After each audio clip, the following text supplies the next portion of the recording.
Hi, so everybody that follows me on Twitter has probably already seen that for Mother's Day, BodyMedia, who I've actually blogged about and tweeted about quite a bit, they were actually giving away a complimentary gift for mothers if you could have their best tweet of why your mother deserved a Body Fit Media. And I was actually fortunate enough to win. I never win anything, so that is fabulous. I just wanted to show you guys. I did receive everything today, and I really want to thank BodyMedia for this. You know, this isn't sponsored or anything like that. It's just a product I believe in. I've been using the Bodybugg for about 3 years. It's a great tool. Obviously, I haven't lost, that much weight on it, but that's more because I haven't adopted the healthy lifestyle I needed to. And I'm really excited that I'm going to have a BodyMedia and a Bodybugg now. Of course, this one's technically for my mom. She did kind of like the black of the Bodybugg a little bit more.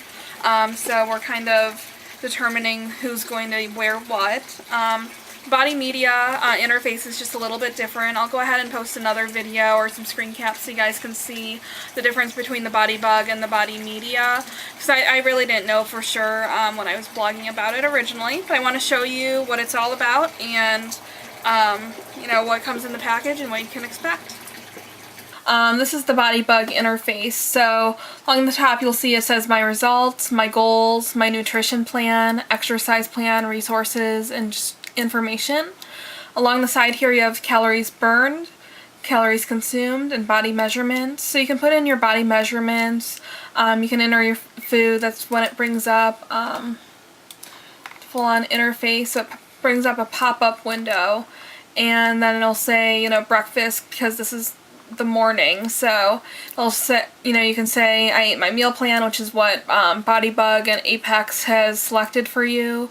I'll log what I ate. If you didn't eat, you can say I skipped the meal, or if you have the same thing every day, you can also say I ate the same thing as, which is a lifesaver for me. From here you can usually search out most things. It'll also pop up frequent foods, so it has my protein shake and different things that I have every day. And then if it's not in the search, you can actually enter the nutrition facts. It's just the very, very basic stuff that's listed on the label. Serving size, calories, fat, cholesterol, sodium, carbs, fiber, protein, and calcium. And then that way it'll be saved in there forever for you. You can also say build a food or meal, and that's what going to be handy if you make the same recipe over and over. So you can actually put in specifics of, I put in, 2 tablespoons of peanut butter, or whatever your recipe might entail. Now with the Bodybugg, you have 2 options to actually track your calories burned. You can actually, the BodyMedia and the Bodybugg both come with the cable that I showed you yesterday. So you can either plug it in there, or you can actually buy this base. Now this one didn't actually come with the current Bodybugg that I have. You probably can't see it very well, but I had it from the very first one I had. Now this does not work with the actual BodyMedia, but the BodyMedia actually just syncs your device automatically once it's connected. So I'll just show you, for instance, right now the Bodybugg is attached. I haven't had it on my body for a while, but to sync it you would just say calories burned. It brings up this box. It says wireless communicator or USB cable. I'll just leave it on USB. And then it just automatically finds the device and syncs it. Then you can see that, what it's doing and the battery power, just pretty much like any kind of electrical device. And then since it's been off of my body for 2 hours and 16 minutes, it'll tell me the time range. Then it says assume, and I usually just say I burn the same as, and then I'll just use yesterday's because I've had kind of the same activity level. So that's basically just how you sync it. Now what I have found with the Bodybugg is if it's been off of your body, you can translate the actual calories that you burn, but it will not take the steps. So I'll just go right to steps here. So I haven't had it on my body all day, so it'll show me the calories burned, but it shows 0 steps, which obviously is not true. We're going along this little interface here. You have the calories burned, shows you the the time down here, the calories, and so you can see like exactly, at noon this is what I was doing, so that's why it's a little bit elevated. You can also slide these bars for a time range, so if you had an hour workout, there's also a time selector down here, so it's a little bit more precise, so you can put the exact times in, then it'll tell you the calories burned right here. With the nutrition, it will usually show me up here everything that I ate, and then it'll show me the protein, carbs, and fat. Then this is the nutrient information along here, so the protein, carbs, total fat, cholesterol, sodium, fiber, saturated fat, calcium. And the calories burned doesn't really have much information on it. It's really up here is going to pretty much show you how many you've burned, how many calories you've consumed, and what your caloric balance is for the day. So it'll say deficit. So it said I've burned 1,279 calories. So that's what it shows. If I had eaten more than I had burned, it would be calorie surplus, and it would point over that direction. Now the steps it'll show you usually in a graph format. I'll go to yesterday's so you guys can see. So I can see at 12 o'clock I had 675 steps. There's a couple hours while I was in the office that I didn't really have that much movement. This is the time where I was using the BodyMedia instead. And the same goes for physical activity. It'll actually tell me the duration, and the general target is 1 hour. Now with the steps, it also showed me up here too. That's pretty much all you need to know about the Bodybugg interface. It does its job. I think it's pretty easy to use overall. Now this is the BodyMedia interface, so it's a little bit sleeker. It's probably marketed towards women just a little bit more with the bright colors. One thing I like about this is the home page, so it actually everything just drops down from there instead of having to click into different pages. So this is the calories burned, so it'll show me how much I was burning at the specific times once again. It still has the slider device, tells me the time range up here and the calories burned. It also converts it to average METs. Then the next one would be the calories consumed. So I've entered in what I've eaten today over here, and it shows me once again the protein, calories, fat.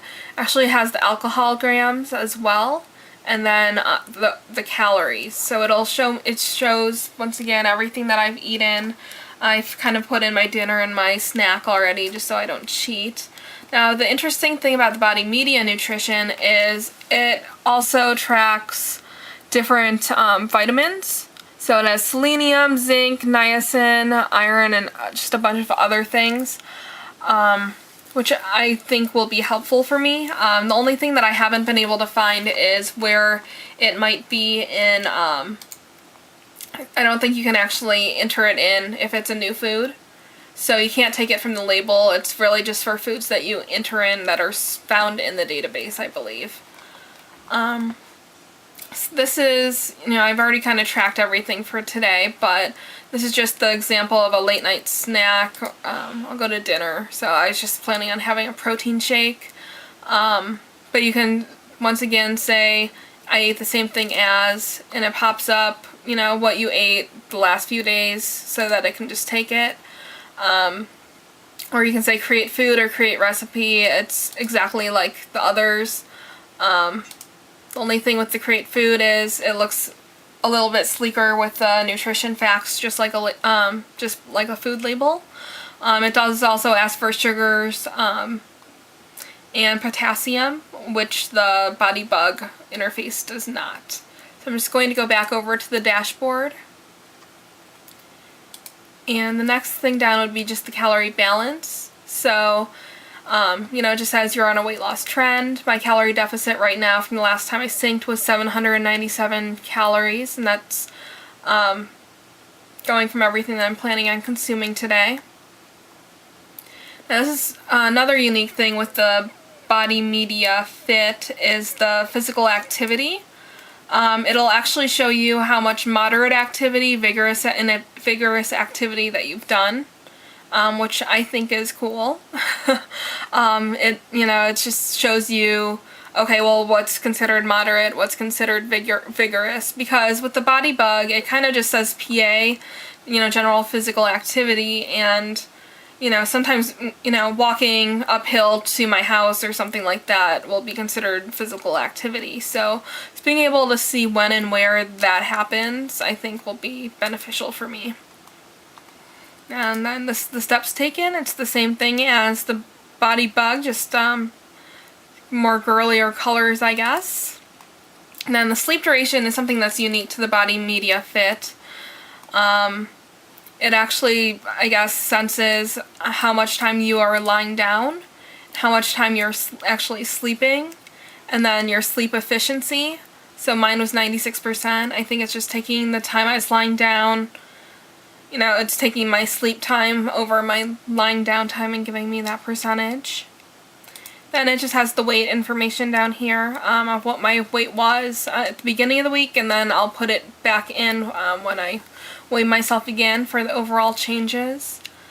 Okay, so with the Bodybugg, if you wanted to put information in from a mobile device, their option is from iPhones, iPod Touches, and iPads. This is my iPad for demonstration purposes. You just go to bodybugg.com and log in. So it's just a very basic interface.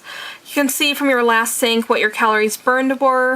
You can enter your food, and then it shows you your calorie balance. So it's very kind of basic. It'll show you your target, what you've consumed, and the balance once again. Then you can go in and log in your meals. So you can find things in there. You can say, the same things like I'll log what I ate and stuff like that. But the big difference seems to be it's more, you can't really add in new foods. And that's basically the limits of what you can do with the Bodybugg interfaces on mobile applications. So please excuse the shoddy camera work here, but I really wanted to show you guys what the BodyMedia Fit has for Android systems. I have the HTC Evo. They have an application. It's also available for the iPod type devices, but their application is a lot more extensive than the web app for Bodybugg. You'll be able to see the full dashboard, so you can actually see the burned, deficit, and your activity, your steps, which you can't see on the bodybugg.com interface. They have also worked with Sprint to bring a number of widgets to Android devices. The first one is just a summary again of the steps and the calories burned and your activity. To show that it is also more for women, they also have created cute little creatures such as the sloth and hummingbird to relate your activity levels to. They also have this calories consumed application, so based on how much you've consumed of your daily limit, the apple will be less or more full. And then there's also the sleep application, which is shows you how much sleep efficiency that you had. Now, my phone does not automatically sync up with the BodyMedia. That's for two reasons. My BodyMedia Fit does not have Bluetooth capabilities. The second is that the Bluetooth is only compatible with certain phones. So if you're interested, make sure that you go onto the website and make sure that your product is compatible. And I really just wanted to thank you guys for taking the time to watch my tutorial and the comparison between the Bodybugg and the BodyMedia Fit. I hope that it answered some of the questions you might have. If you have any questions, please leave a comment in the comment section. Thanks!